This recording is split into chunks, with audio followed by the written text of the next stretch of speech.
नमस्कार दोस्तों। ममता बनर्जी राम मंदिर की प्राण प्रतिष्ठा के कार्यक्रम को रोक तो नहीं सकती, लेकिन पश्चिम बंगाल के अंदर राम मंदिर की प्राण प्रतिष्ठा के कार्यक्रम की लाइव स्ट्रीमिंग को वो रोक देना चाहती थी। उन्हें लगता था कि राम मंदिर की प्राण प्रतिष्ठा को अगर वहां पे लोग देखेंगे तो माहौल कैसे बदल जाएगा।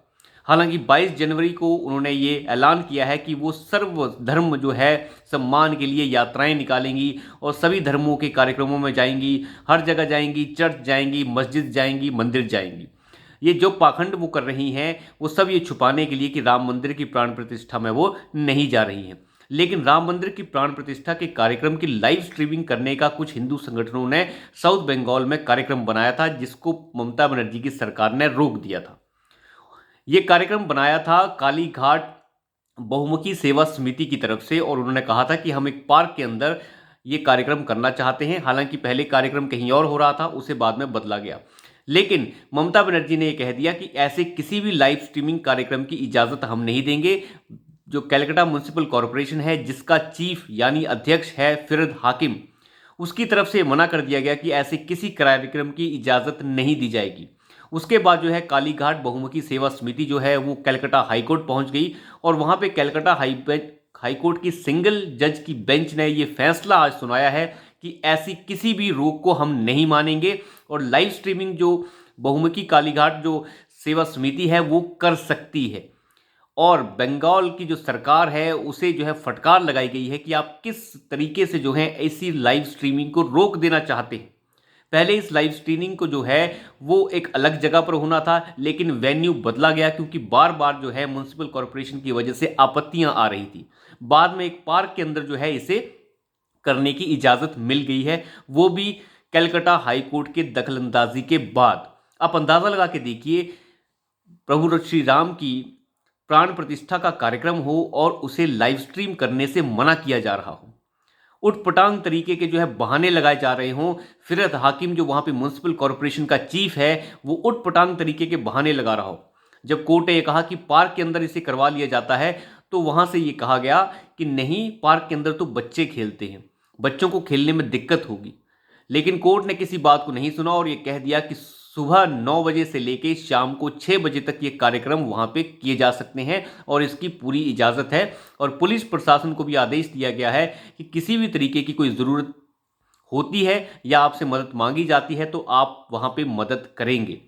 पश्चिम बंगाल के अंदर तो आपको जानते ही हैं आप कि ममता बनर्जी को तो पसंद भी नहीं है कि कोई जय श्री राम के नारे लगा दे। अगर कोई जय श्री राम के नारे लगा देता है तो ममता बनर्जी गाड़ी से उतरकर उसके ऊपर जो है अटैक कर देती है। उसे जो है जेल में डलवाने का काम ममता बनर्जी कर सकती हैं।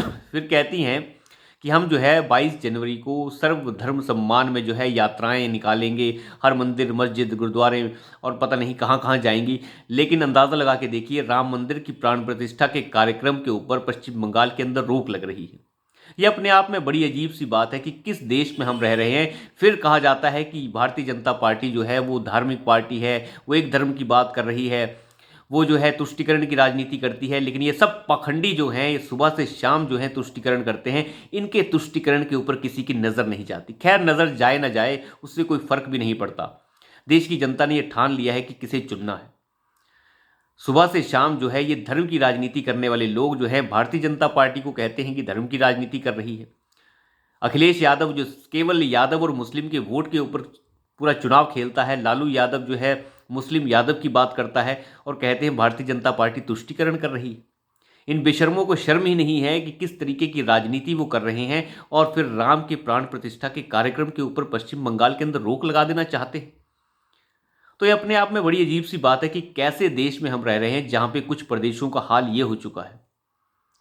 कुछ लोग उठकर चले जाते हैं। एक इंसान जो है यहाँ से गया था अभी, एक तुच्छ टाइप का आदमी जो इलाहाबाद हाई कोर्ट के अंदर पहुंच गया कि राम मंदिर की प्राण प्रतिष्ठा के कार्यक्रम को रोक दिया जाना चाहिए, इसमें भारतीय जनता पार्टी को फायदा मिल रहा है। हालांकि वो तो मोहरा था, उसके पीछे कौन है वो आप समझ ही सकते हैं कि जो वो बहाने लगा रहा है वैसे ही बहाने जो है ये कांग्रेस पार्टी और विपक्षी दल लगा रहे हैं।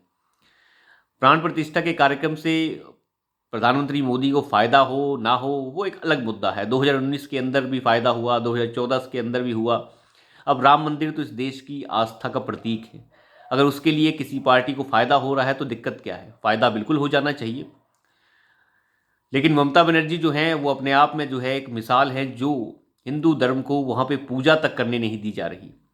कोर्ट ने इजाज़त दे दी है कि वो वहाँ पे पूजा कर सकते हैं। जो प्रोग्राम वहाँ पे राम मंदिर की प्राण प्रतिष्ठा की लाइव स्ट्रीमिंग का रखा गया है, वहाँ पे पूजा भी होगी, कीर्तन वहाँ पे कर सकते हैं, प्रसाद बांटने का काम कर सकते हैं, सब तरीके का काम वो वहाँ पे कर सकते हैं। और इसकी जो है कलकत्ता हाई कोर्ट की तरफ से इजाज़त दे दी गई है। तो अब अंदाज़ा लगा के देखिए कि राम भक्तों को जो है भक्ति करने के लिए भी कोर्ट तक जाना पड़ रहा है। कोर्ट तक जाकर ही हमें राम मंदिर भी मिला है, और बात हो रही है भारतीय जनता पार्टी की। अंदाज़ा लगा के देखिए कि किस तरीके का पाखंड जो है इस देश के अंदर चल रहा है। लेकिन अपने आप में बड़ी अच्छी बात है कि सब ने जो है धैर्य बनाकर रखा हुआ है, और वो सही समय का इंतज़ार कर रहे हैं। सही समय का इंतज़ार ही है जिसकी वजह से ये समाज अभी तक चल रहा है, और हम अपने मंदिरों को तो पाकर रहेंगे ही।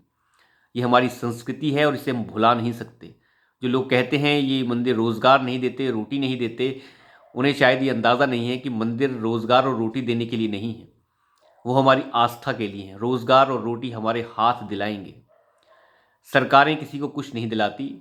जब सब यही कहते हैं कि सब ऊपर वाले की देन है, तो फिर इसे भी समझ लीजिए ये ऊपर वाले की देन है।